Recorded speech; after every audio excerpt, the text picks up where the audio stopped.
You're listening to Nocturne. I'm Vanessa Lowe. I've discovered something recently. You may already know it. The stars are disappearing. Over the past months, I've immersed myself in research about the value of the night sky, the risks of losing natural darkness, and the ever-expanding problem of light pollution. And I need to curb my impulse to tell you everything I've learned. There's just so much. Because once your eyes open to the vanishing dark, you see it everywhere. We're going to meet a man who has spent the last several years researching and writing about light pollution in an effort to save natural darkness. And then we'll go to a tiny neighborhood that's struggling to hold on to the night. Here's Paul Bogard. I'm Paul Bogard. I'm the author of The End of Night. The full title is The End of Night, Searching for Natural Darkness in an Age of Artificial Light. It's an attempt to explore the value of darkness and the many costs of light pollution. The dark is half our life. We evolved like all life on Earth with bright days, but we also need darkness. We evolved with dark nights as well. And we're living in a world, certainly in the Western world and in any major city all over the world, where we're losing darkness or we don't even have darkness. And it's happened rapidly in the last several decades, but just slow enough that it's hard to notice. So I think that people just aren't even aware how dark it used to be, how important darkness is for us, and what we've lost. Paul discovered that the darkness was disappearing when he went looking for the stars. I've always loved nighttime from the time I was a little kid. And it wasn't until after college I started to learn the constellations. I had always wanted to learn the night sky, to know the night sky, but I hadn't sort of gotten around to it. And when I did, or when any of us begin to learn the constellations, you very quickly learn how much we can't see anymore. Mostly that's because we've lost the constellations to this thing called light pollution. This thing called light pollution is serious. Human beings have looked up into the stars since the dawn of civilization. Gazing into the dark night sky gives humans a sense of perspective and place in the universe, and inspires feelings of awe, connection, and curiosity. When we look into the stars, we see the origin of our own existence. What happens when we basically delete a core aspect of human experience that's been around since the beginning for everyone? 8 of 10 kids born in the US today will never live where they can see the Milky Way. And I think a lot of those kids will never see the Milky Way, which is astounding. That used to be a common sight. Everybody knew it. And now almost no one knows it. That really moves people, the idea that our children are growing up without this experience of darkness. I often hear stories from people about their amazing, wonderful experiences of the night sky. They almost always are people who are in their 60s, 70s, or 80s. Almost never do I hear stories from teenagers or even people in their 20s. We are losing or have lost this experience. And I think it's like anything, if as a child you're not exposed to something and helped to value it, why, when you get older, would you then value it? I mean, there may be rare exceptions to that rule, but by and large, if you've never seen the Milky Way, why would you care about seeing the Milky Way? You just don't know what you're missing. Here's one of the ways to determine how much you're missing. It's a way of measuring how dark or not dark the sky is. There's a scale that I talk a lot about, which is called the Bortle scale, which was created by this astronomer named John Bortle. It starts with 9 and it goes down to 1, 9 being our brightest places, our cities, and 1 being natural darkness, no evidence of artificial light. Most Americans live in levels 5 and above, so we're not even in the second half of the scale. People are impressed by that, and sometimes they say, well, where can I go to experience a level 1 darkness? Those are really hard to find. Think about that. It's almost impossible to find a place where you can look up and see all the stars. The incandescent electric lamp was invented a little over 100 years ago, and today 2/3 of Americans and Europeans can no longer experience a real dark night. There are huge consequences of our environment being bathed in artificial light. The effects on wildlife include disrupting birds' migration patterns, sea turtles' nesting behaviors, and hunting among many mammals who are active at dawn, dusk, and night. There's also growing evidence that too much artificial light has negative impacts on human health, causing sleep disorders, diabetes, and some types of cancer. So how is this happening? What's really causing the disappearance of the dark night sky? There's just so much light, and light is really cheap. There's been a recent estimate by the International Dark Sky Association that worldwide every year we waste about $100 billion on outdoor light, which is obviously a huge number, and it's hard to defend it. We use a lot more light than we actually need. Parking lots and gas stations are lit 10 times as brightly as they were 20 years ago. 20 years is not that long, most of us can still think back 20 years, and 10 times as bright, not twice as bright, which would be bright, but 10 times as bright. It's ridiculous. It's crazy. When I tell that to people, most people think, wow, that doesn't make any sense. That's crazy. And yet it continues to get brighter every year. It's estimated that at least a third of all outdoor lighting is wasted, much of it going directly up into the sky. But let's not forget about indoor lighting. And I have plenty of photographs of a building that nobody is in, completely lit up at night, spraying its light into the surrounding woods or countryside. And it's destroying the habitat of any nocturnal creature that's out there. It just doesn't make any sense except for our lack of awareness, our fear. It doesn't need to be that way. The problem of overlit gas stations, parking lots, and billboards seems fairly obvious once you become aware of it. And the answer is to turn down or even turn off the lights. But street lights and security lights are another source of light pollution, and one in which the solutions require a more nuanced approach. Which brings us to the tiny, charming neighborhood of Point Richmond, California, a place where good intentions and lack of awareness combine to further erode the dark night. My name's Hillary Brown. I live in Point Richmond, which is a city in the East Bay in California. Point Richmond is actually part of the larger city of Richmond, which has a population of around 110,000. In 2004, Richmond was named one of the most dangerous cities in America, though it's in much better shape in recent years. Point Richmond is like a quaint little hamlet right on the San Francisco Bay, and it has a population of around 3,000. It's actually separated from the rest of Richmond by a freeway. It sometimes is called the Hidden City. It's really cute. It's a little small town in the middle of the Bay Area. Not too long ago, Hillary and some of her neighbors started noticing something strange. The lights in this historic neighborhood started getting a lot brighter and multiplying, so they banded together into a group. The Richmond Smart Lighting Coalition. There's only 5 of us, but there are a lot of people that have sent us emails saying they support what we do and they've offered to help us. And so we maybe have 40 or 50 people that are, backing us up. Hillary became aware of the new lights kind of gradually. Well, actually, I didn't notice it at first. So the city, they changed the old lights to new LEDs, and I noticed that the color had changed. But my boyfriend, we'd drive around town, and every time we came home, he'd say, wow, these lights are so glary. They're awful. Can't you notice it? And I was like, well, I guess now that you mention it, they're kind of glary. And so then after he pointed it out, whenever I'd drive into town, I'd think, yeah, they kind of burn my eyes a little bit. And if you look at these lights and then you look somewhere else, I'll see like a little black hole where I used to be looking at the light. And so we would kind of kvetch to each other like, well, the city seems like they should have bought different lights, or, I wonder why they put these lights in and they didn't tell anybody about it. So we complained to each other.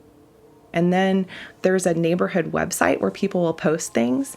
And somebody else in the neighborhood, his name's Jordan, he posted on the neighborhood website that he really didn't like these new lights and that they were really changing the charm of our city and really changing the way things looked. And he thought they were too bright and too glary and too blue.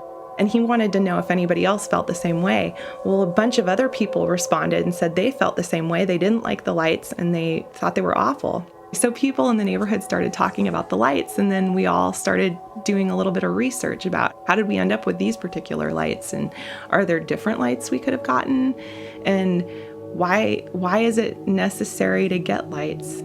So what the city did is they installed new light fixtures everywhere, literally on every single light pole that didn't already have a fixture.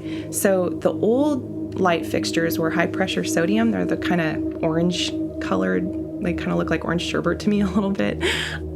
So those lights already were energized. There was electricity going to them. So when they put the new fixtures on the old lights, they were immediately illuminated. But in addition to that, on the new poles, they put new lights.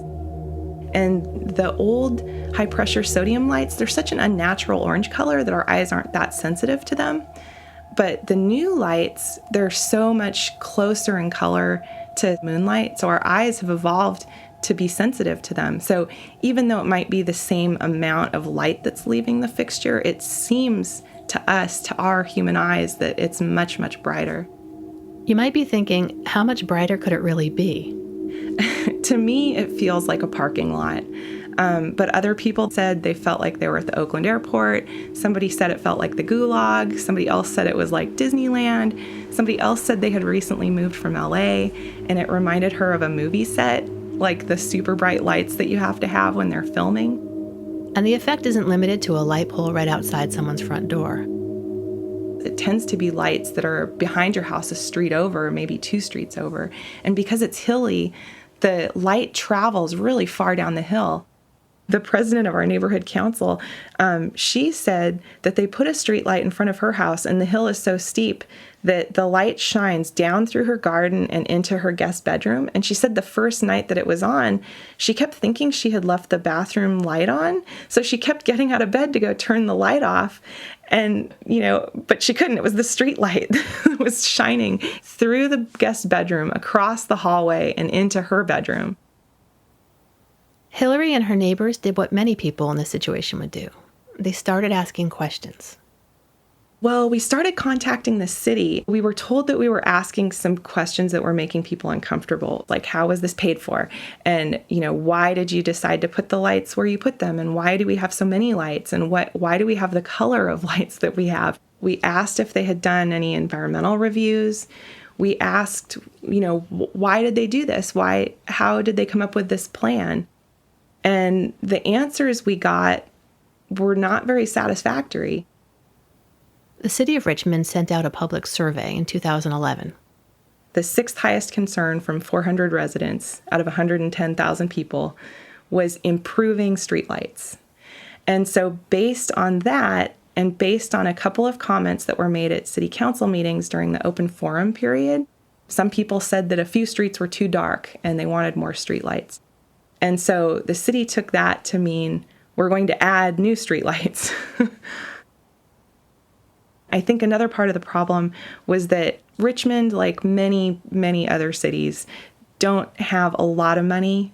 And so they want to get the most bang for their buck. And so I think they looked at their budget and they wanted to do a streetlight replacement project because LEDs use a lot less electricity. And I think they didn't really do much other research besides that. And so they said, okay, we're not going to hire a lighting engineer. We're not going to do a lighting study. Community outreach takes a long time, so we're just going to come up with a plan. We're going to look at a map and we're going to stick these lights on poles and everybody should be happy. I checked in with Adam Lenz, the environmental manager for the city of Richmond. He said that over the past several years, there have been requests in Richmond for, quote, improved lighting, which the city took to mean more lights. And the main reason for this is to make people feel safer. I think the community associates streetlights with perceived safety.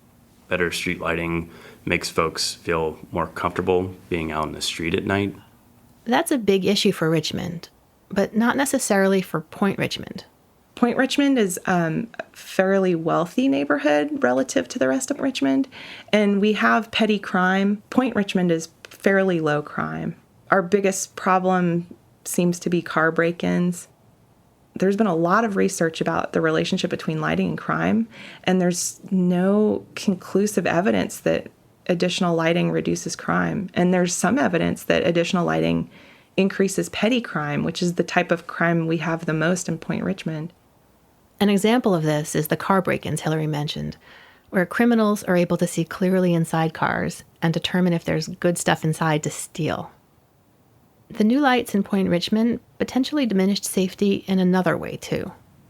My neighbor 2 doors down, she said she never used to close her blinds, partly because she liked to see what was going on the street. And if there was a car driving slowly or if something was happening, she liked to look out the window.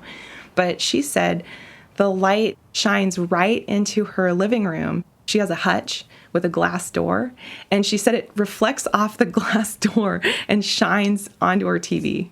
So she bought curtains. She thinks from a safety standpoint, she used to be one of the people that was looking out on the street. And she said because of these lights, she's not going to be doing that anymore. She's going to get heavy curtains and her windows will be closed. As the residents of Point Richmond looked further into why their neighborhood had gotten so much brighter, they discovered that the city had almost doubled the number of streetlights there. I asked Adam Lenz about this, and he said the increase was based on the needs of the city as a whole. They didn't really consider that the lighting needs could be different in different areas. In Point Richmond, the topography is different and the street width is different. So that's one thing that I think is unique in that community. So in that neighborhood, what we did was we approached it like the other neighborhoods unknowingly, and we soon realized that there were other issues that we needed to focus on. In hindsight, I wish that we would have gone to the Point Richmond Neighborhood Council to actually gather some more input beforehand. Adam and the city have been responsive to concerns about the new lighting. They agreed to do a lighting demonstration study where they dimmed certain lights to lower levels of brightness. The neighborhood group conducted an online survey to see what residents preferred. What we found was the majority of the residents liked the lights at the lowest possible setting, and a number of residents wanted the lights totally removed. Adam told me that based on the study, the city is working on a new process where residents can request that lights be dimmed or removed. Last month, they removed 35 new streetlights from Point Richmond. But there are other complications that have arisen. By putting in all of these new lights, by doubling the number of lights on our streets, it's ended up pitting neighbor against neighbor. One of the problems with the way this project was rolled out was that the city didn't get any community input before they put the lights in, and now it's turned into this big controversial thing. But the lights are installed. Some people really like the lights, and some people believe that the lights make them safer, even when they're presented with evidence to the contrary. And our biggest problem now is how do we resolve these conflicts? It's a shame that the conversation in Point Richmond is sort of happening backwards, with lights having to be removed and fences mended. But these are great questions to ask. Most of us never really even notice how our world is being gradually lit up. And it was only by having it all happen at once that Hillary became aware of the issue of light pollution. I had never really thought much about lighting and darkness. And I go to work in the morning and I come home at night and I go inside. I guess I had never really thought about the sky before and about looking at stars. We've all experienced, or hopefully we've all experienced, going to a national park or going camping and seeing the Milky Way and seeing all the stars and the shooting stars and the moon and sometimes the planets, and it's amazing. And I guess I had never thought before that we should be able to see that from our houses, and we can't. I guess I had never really made the connection. You can't see the stars because of all these lights we have.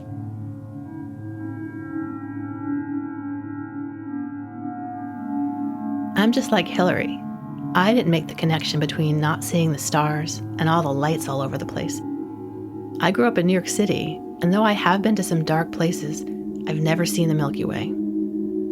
I've been looking for it ever since I became aware of this issue. So why has our world gotten so bright so fast? Paul Bogart has a theory about it, and I have to say, it rings true for me. We are afraid of the dark, and sometimes I say that to people and they scoff, "Oh, I'm not afraid of the dark." And I think if we went to those people's houses, their houses would be all lit up with light. I think fear of the dark is a basic human emotion. We're not essentially built to be nocturnal. We're more diurnal creatures. And then we've, through our myths and our religions and those kinds of things, painted darkness and night as a time of danger. Lions and tigers and bears, we've killed them all off. And so you move that into the modern age, and I think we equate darkness and night with danger still, but now it's, a fear of crime, of criminals, and especially of violent crime, people attacking us at night. I think the thing we fear the most are other people. It's not as though this fear is completely unfounded. Most fears have some basis in reality. So I don't at all belittle the feeling of being afraid at night. And in fact, I talk in the book about being afraid of the dark myself. It's a natural feeling. What isn't natural and what doesn't make sense is that we then try to push all that darkness away simply by making everything brighter. Most of the places around us you're not going to be attacked by somebody. It's just, we've grown to feel like anywhere you go at night, you're going to be attacked by somebody. It's just not true. While our fear of the dark has mostly shifted from wild animals to other people, as Hillary noted, there's no conclusive research linking more light to reduced crime. That's the crazy thing about this issue of light and safety and darkness and danger. There's this notion that if we somehow turn our yard light off or turn off our street lights or even turn them down, that suddenly swarms of criminals are going to descend on our street, which is just absurd. It doesn't work that way. Criminals aren't just going to appear out of the ground somehow if you turn off the light. And even in cases where there might be criminals, more lighting doesn't necessarily make us safer. When Paul gives talks, he often shows a couple of slides. Back-to-back slides where I show an unshielded, quote-unquote, security light that we're all used to seeing it, blaring away light into the sky, into your eyes, into your neighbors' bedrooms. And then the next slide is the exact same image, but the photographer is holding his hand up just to shield the light. So the light just goes downward, and then you see the bad guy standing in the shadows. People are shocked because we've been brought up to think that, number one, night is dangerous, dark is dangerous, and that, number two, light is good, light is safe, and therefore more light is more safety. And in fact, when you have more light, it makes it harder to see, cast shadows, and the bad guys can hide there, if there even are bad guys. We like light, we see light, and we're drawn towards it. That's why gas stations are brighter, because they know we're drawn toward it. I think, though, that because some light can help us be safer at night by allowing us to see better, ever more light doesn't make us ever safer. At some point, too much light actually makes it more dangerous at night. Drivers can't see pedestrians or bicyclists. So this idea that more light will make us safer, it doesn't make sense if you start to think about it. But there's a lot of emotional and psychological and sort of deep inside fear of the dark and affinity for the light. Paul thinks our feelings about light and dark go deeper than streetlights and starry skies. I think we're afraid of the dark metaphorically as well. I think we're afraid of the unknown. We're afraid of when we can't see clearly in our own lives. So I think those things work together. We live in a time when we try to avoid darkness, whether it's the literal darkness of being outside at night or the metaphorical darkness of anxiety, depression, melancholy. And these are just qualities of what it means to be a human being. Darkness is part of life. We've evolved with darkness. And just like we're not experiencing the beauty of the literal darkness, we're losing the value of metaphoric darkness as well, of contemplation, reflection, all those things. One sad result of clouding over our view of the stars is that we lose one of the main gateways to a sense of wonder. We've taken what was once one of the most common human experiences, walking out the door and coming face to face with the universe, and we've made it one of the most rare human experiences. 200 years ago and for all of human history. When you walked outside, there was the universe in all its glory, and that inspired religion, spirituality, meditation, reflection, science, art, just a sense of, oh my God, just a sense of wow, which is a really important thing to experience. And we've just kind of erased that. We've just made it so that you have to travel. Most people have to travel to see that. I mean, I wrote a book about it, and I still had a hard time finding those experiences. They're very rare. It's hard to find an experience where you're, watching the stars rise out of the horizon in the east and fall off the edge of the earth on the west. We just don't see that stuff anymore, and it used to be every night.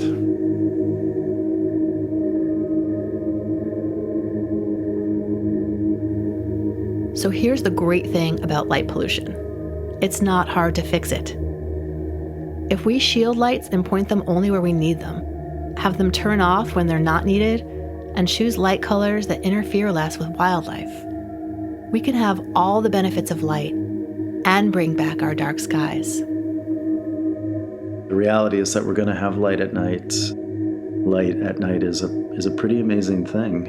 But like so many things, it's how we use it. And the very definition of light pollution is the overuse and misuse of light. It's not light, it's using too much of it and using it in ways that are dangerous and unhealthy for us. So what I would like to see is that we use light thoughtfully and responsibly, and that we only use light where we need it, when we need it. We'll shield our lights, we'll turn our lights down a little bit, we'll use new technology. I'd like to see cities lit with innovation and creativity. And what can happen then is that, maybe New York City doesn't ever get back to natural darkness, but the surrounding communities might. We can completely control this. Night as we know it is going to change in the coming decades. It's going to look different. It's either going to become brighter, we're going to keep doing what we're doing just with more lights, or we could make real progress, and that could be pretty beautiful.